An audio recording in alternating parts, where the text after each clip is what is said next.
और हम वहाँ के जितने दबे कुचले लोग हैं वो अगर हमारे भारत में 2014 से पहले आए हैं तो उनको हम स्थायी रूप से भारतीय होने का प्रमाण देना चाहते हैं। ये मैं नहीं, ये पूरे भारतीय और पूरे देशवासियों का ये विश्वास है। इसमें हिंदू, मुस्लिम, सिख, ईसाई सब हमारे साथ। यहाँ फिल्में निर्माता होती हैं हमारे देश में, जैसे हो गया आपका the Kerala story, the Kashmir files, अभी जल्दी आने वाला मैं सुन रहा हूँ द दिल्ली फाइल। तो ये सब आप देखिए कि ये लोग कैसे, कौन लोग इसका विरोध करते हैं। वही लोग सड़क पे आ जाते हैं जब पठान मूवी रिलीज होता है तो भाई इसको देश भर में करना चाहिए, ये करना चाहिए, वो करना चाहिए। और अगर यही कश्मीर फाइल्स आता है, द केरला स्टोरी आता है, तो यही लोग कि मूवी को राजनीतिकरण क्यों कर रहे हैं। जब आप एक तरफा बात करते हैं तो आप गलत है। की बात ही नहीं है, किसी को देने की बात हो रही है, किसी के छीनने की बात नहीं हो रही। तो युवा समाज क्या सोचता है? आज के युवा बहुत ही शिक्षित है। नरेंद्र मोदी जी ने जो डिजिटल इंडिया बनाया है, एक एक बच्चा अपने मोबाइल पे अगर उसको कुछ भी पता चलता है तो वो पहले उसकी जानकारी को अपने मोबाइल के माध्यम से खोजता है। तो हम लोगों को जो पिछड़ा बना के रखा गया 2014 से पहले 70 सालों में, वो इस 10 साल में जो काम हो गया है, अब उनके पास कोई मुद्दा ही नहीं है। 2024 में तो 400 पार हम कर ही लेंगे।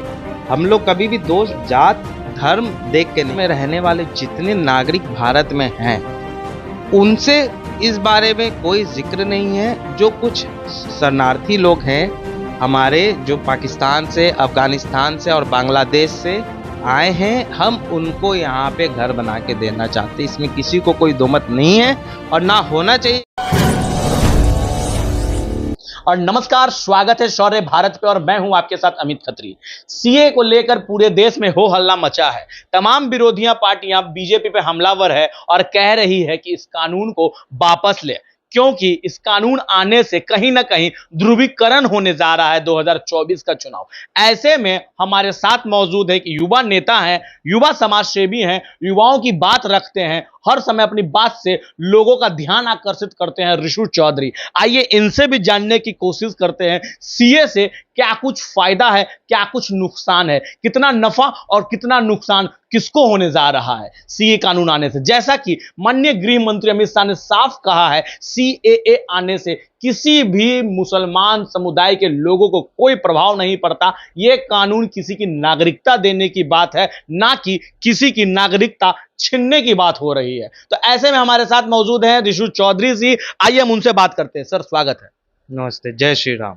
सर, सीएए कानून आ गया। आज से 4.25 साल पहले भी सीए एनआरसी की बात हुई, कई जगह धरना प्रदर्शन महीनों चला, पर लेकिन फिर से एक बार मोदी सरकार अपने घोषणा पत्र में जो कही थी वो कर रही है और सीए कानून ला दी पूरे भारत में, जिसको लेके तमाम विरोधियां पार्टियां, तमाम इंडी गठबंधन के लोग हमलावर हैं। उनका सीधा कहना है कि ध्रुवीकरण हो रहा है, चुनाव से ही पहले क्यों? इस पे आप क्या कहते हैं? सबसे पहले मैं आपको बताता हूं, सिटीजन अमेंडमेंट एक्ट, भारत के जो लोग अभी नागरिक हैं उनको तो इससे कोई लेना देना नहीं, क्योंकि हमारे सिटीजनशिप से किसी को इससे कोई सवाल जवाब नहीं है। ये सीए जो है, हमारे निकट में जो 3 मुस्लिम देश हैं, अफगानिस्तान, पाकिस्तान, बांग्लादेश, वहाँ पे माइनॉरिटीज़ हम लोग हुआ करते थे। मतलब हमारे हिंदू, सिख, बौद्ध, ईसाई, पारसी, हम 16% से आके 1% पे आ गए वहाँ पे। और हम वहाँ के जितने दबे कुचले लोग हैं वो अगर हमारे भारत में 2014 से पहले आए हैं तो उनको हम स्थायी रूप से भारतीय होने का प्रमाण देना चाहते हैं। ये मैं नहीं, ये पूरे भारतीय और पूरे देशवासियों का ये विश्वास है। इसमें हिंदू, मुस्लिम, सिख, ईसाई सब हमारे साथ हैं। कुछ नेता हैं जो अपनी रोटी सेकने की काम कर रहे हैं, क्योंकि उनको पता है उनका वोट बैंक माइनॉरिटी से है। लेकिन मैं आपको बताता हूँ, देश में तकरीबन 20% आबादी हमारे मुस्लिम भाइयों का है। हमारे मुस्लिम भाई, जब राम मंदिर का उद्घाटन हुआ, प्राण प्रतिष्ठा हुआ, तो मेरे मित्र लोग जो मुस्लिम समुदाय के, जब वो फ़ोन करे तो बोले जय जय श्री राम भाई। खुशी की बात है, हम लोग सभी एक दूसरे के साथ रहते हैं, एक साथ खाना खाते हैं।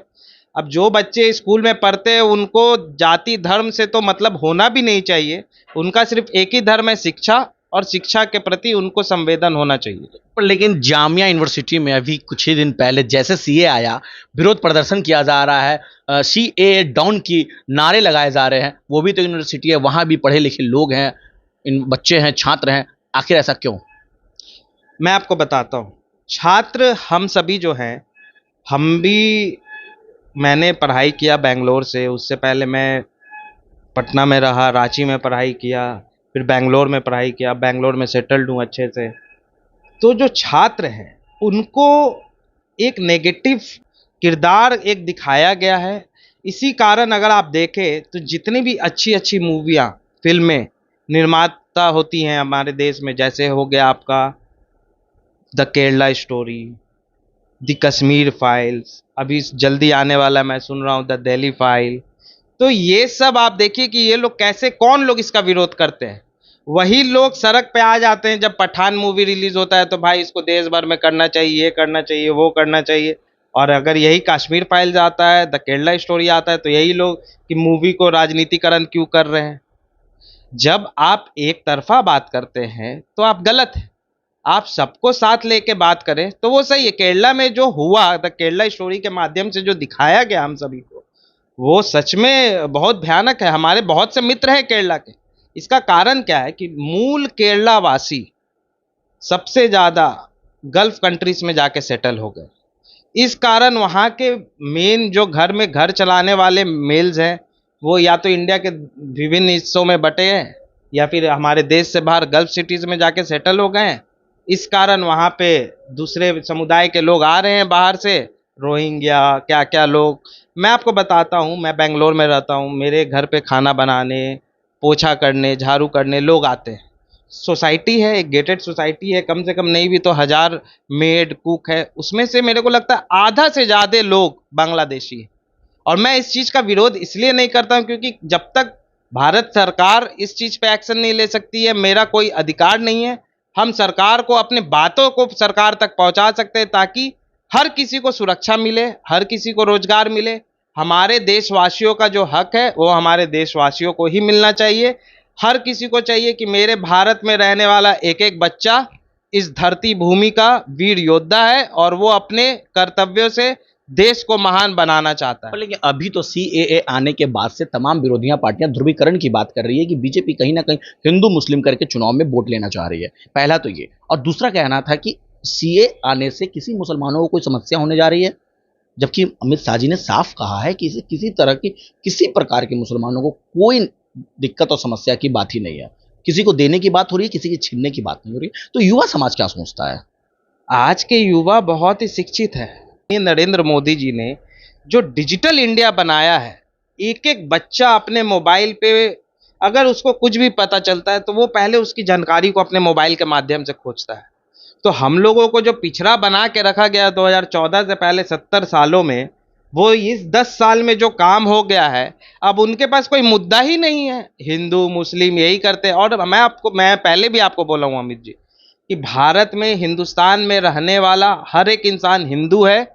मुसलमान अलग समुदाय है, सिख अलग है, ईसाई अलग है, लेकिन भारत में, हिंदुस्तान में रहने वाला एक एक इंसान हिंदू है। और किसी को भी सीए से कोई नुकसान नहीं है क्योंकि वो भारत के नागरिक के लिए है ही नहीं, वो उन सभी शरणार्थियों के लिए है जो 2014 से पहले हमारे देश में बांग्लादेश, अफगानिस्तान और पाकिस्तान से माइनॉरिटीज जो थे, जिनको वहां दबाया कुचला जा रहा था, वो हमारे भारत में आए हैं जुड़ने के लिए। उनको हम दिल से स्वागत करते हैं। और बाकी मैं आपको बताता हूँ, जैसा आप बोल रहे हिंदू हो रहा है, मुस्लिम हो रहा है, ये हो रहा है, खालिस्तान मूवमेंट में तो मैंने कभी नहीं सुना कि ये विरोधी लोग आके बोल रहे क्यों खालिस्तान का लोग मांग कर रहे हैं। पंजाब क्या हमारे देश का हिस्सा नहीं है? हमारे गुरु गोविंद सिंह, 10वें गुरु गोविंद सिंह जी महाराज का जन्म पटना साहिब है, इसी स्थल पे उन्होंने जन्म किया। उनके बच्चों को यहाँ पे कैसे नरसंहार किया गया, ये इस मुद्दों पे आपने तो कभी नहीं सुना लोगों को बात करते हुए। बस कैसे भी उनको, ऐसे भी मैं आपको बता रहा हूँ, मोदी जी ने कहा है, मोदी की गारंटी है कि गारंटी भी पूरी होगी और 400 पार होना है। इसमें जो हमारे 20% मुसलमान हैं उन भाइयों में से भी मेरे को लगता है 12 से 15% लोग भी भाजपा के साथ इस बार हैं। तो कहीं ना कहीं अब मानते हैं कि मोदी सरकार के जो घोषणा पत्र थे 2019-2014 में, उस घोषणा पत्र में मोदी सरकार धीरे धीरे अपनी आगे की ओर बढ़ रही है। घोषणा पत्र में था राम मंदिर, मोदी सरकार ने राम मंदिर को बना दिया। घोषणा पत्र में था 370 हटा दिया गया। घोषणा पत्र में था सीए लागू कर दिया गया। अभी घोषणा पत्र में है एनआरसी। तो क्या लगता है कि मोदी सरकार धीरे धीरे अपने जो भी घोषणा पत्र हैं, जो जनता से वादा करती है चुनाव से पहले, हर बार घोषणा पत्र आता है, 24 में भी घोषणा पत्र आने जा रहा है, तो कहीं ना कहीं मोदी सरकार अपने कामों को कर रही है, कहीं ना कहीं मोदी सरकार धीरे धीरे अपने विकास की योजनाओं को, जो महत्वाकांक्षी योजनाएं, उनको लाने की कोशिश कर रही है भारत के लोगों के बीच। राम मंदिर का उद्घाटन 2024 में हुआ, तो इसका तैयारी कब हुआ होगा? 2019 में हुआ होगा, 20 में हुआ होगा। तब विरोधी कहाँ थे? अगर उनको उस समय इतना परेशानी था तब वो इस चीज पे हल्ला करते। लेकिन उनको पता है कि भारतीय जनता पार्टी अपने मैनिफेस्टो पे काम कर रही है, क्योंकि भारतीय जनता पार्टी ने पोखरान में परमाणु का भी परीक्षण किया, माननीय हमारे श्रद्धेय अटल जी के सरकार में। अब जब राम मंदिर हुआ, कृष्णा मथुरा होने वाला है आने वाले समय में, काशी हो ही गया, तो अभी जो हमारा देश है बहुत ही स्वर्णिम इतिहास लिखने वाला है। और मुझे पूर्ण विश्वास है 2024 में तो 400 पार हम कर ही लेंगे। हम लोग कभी भी दोष जात धर्म देख के नहीं कर बनाते। नहीं, मेरा सवाल था घोषणा पत्र में सरकार आगे बढ़ रही है, क्या मानते हैं आप, चूंकि आप भी देश के अंग हैं, युवा की अच्छी खासी हिस्सेदारी है, भागीदारी है, तो क्या लगता है कि मोदी सरकार ने जो घोषणाएं की थी जनता से 2019 में, उन घोषणा पत्र के अनुसार, मैनिफेस्टो के अनुसार काम हो रहा है और एक अच्छी दिशा में सरकार कार्य कर रही है? सरकार हर तरफ से कटिबद्ध है कि हमारे देश के जनता को हर तरह का सुविधा मुहैया कराया जाए। अभी आप देखें तो जो एम्स की संख्या क्या थी पहले और आज क्या है? डबल। एयरपोर्ट की संख्या क्या थी, आज क्या है? डबल। उड़ान स्कीम क्या था, आज क्या है? डबल। तो ये डबल इंजन की सरकार तो अब बिहार में भी हो गई है। पिछले बार भी मैंने आपको बताया था, जनता ने हमें ही 2020 में मैंडेट दिया था। 24 में तो हम आ ही रहे, 40 का 40 सीट जीत के लोकसभा के लिए। 25 में भी इस बार पूर्ण बहुमत की सरकार, बिहार में भी भारतीय जनता पार्टी एनडीए की सरकार बनेगी। और जैसा आपने बताया मैनिफेस्टो की बात, हम अपने मैनिफेस्टो पे बरकरार हैं। भारतीय जनता पार्टी अपने मैनिफेस्टो से वादा किया हुआ एक एक चीज हर जनता को मुहैया कराएगी। आयुष्मान भारत कार्ड हो, चाहे वो राशन कार्ड हो, चाहे किसी भी तरह की सुविधा हो, हमारा अधिकार है Bharat.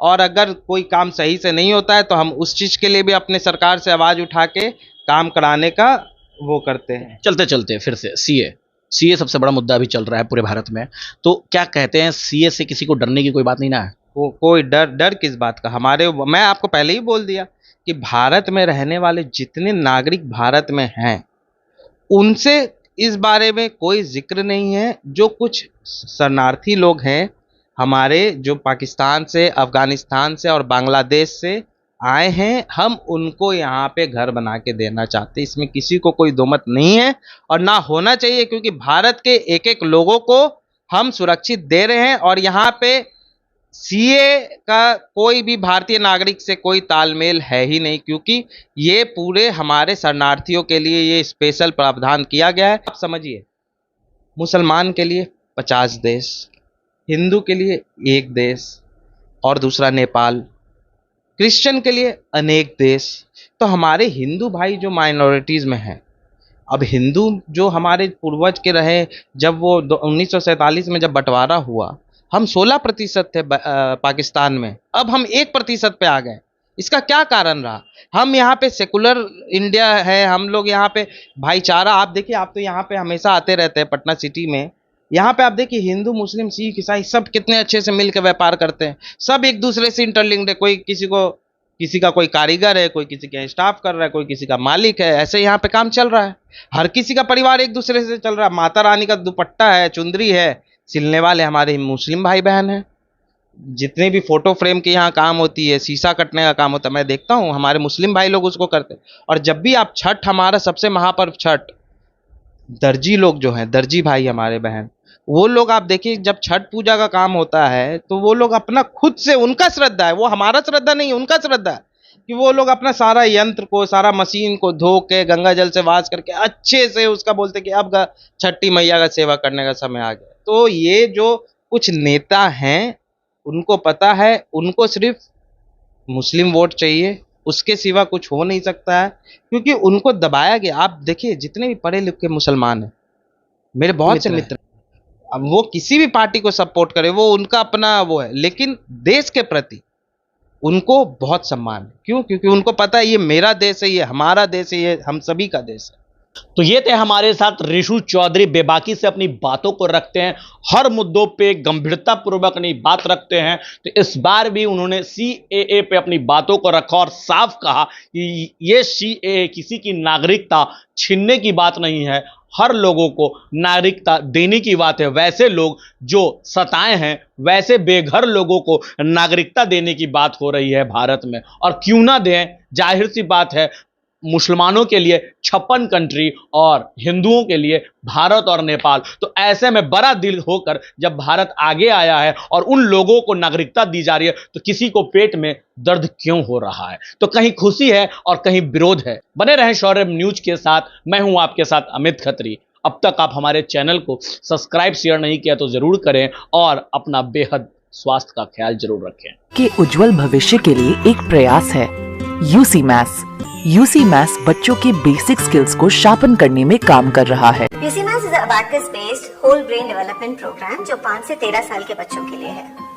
Our first branch is Kids Temple School, Kachori Gali, Patna City, and second branch is Manoranjan Panchayat Bhavan, Chanital, Pachim Darwaja, Patna City, and our contact number is 7903433032। विश्वास, शुद्धता का एक अनमोल रिश्ता, खूबसूरती का। जगमोहन लाल शिवरत्न लाल ज्वेलर्स 105 वर्षों से आपके भरोसे का प्रतीक।